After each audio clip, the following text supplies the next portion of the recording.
Несмотря на не совсем благополучную обстановку в стране, сибайцы живут, работают и стараются не унывать. Такой вывод мы сделали по итогам опроса. Жаркие солнечные дни, наступившие буквально неделю назад, так и манят выйти из офиса и окунуться в мир природы.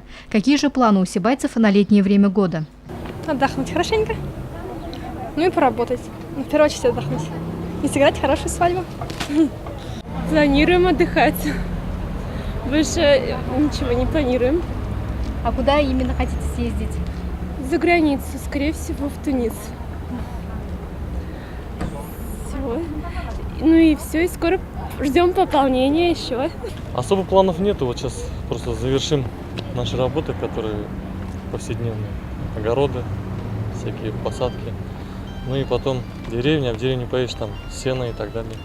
Летом я собираюсь быть дома, никуда не собираюсь.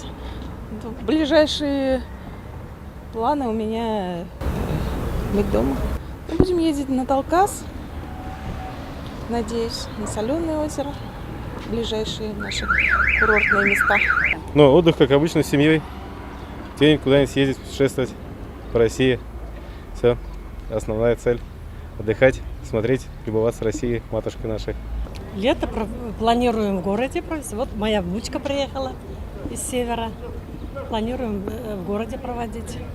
Нет, планов нет, потому что отпуск уже прошел, и я буду работать.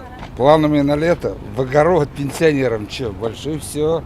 В частном доме мы живем, и поэтому в частном доме работы много, в огороде. Еще сад есть, и в саду тоже работы много. Вот отсеялись, посадили картошку, лук, морковь, ну все, что надо по дому. Ждем детей в гости.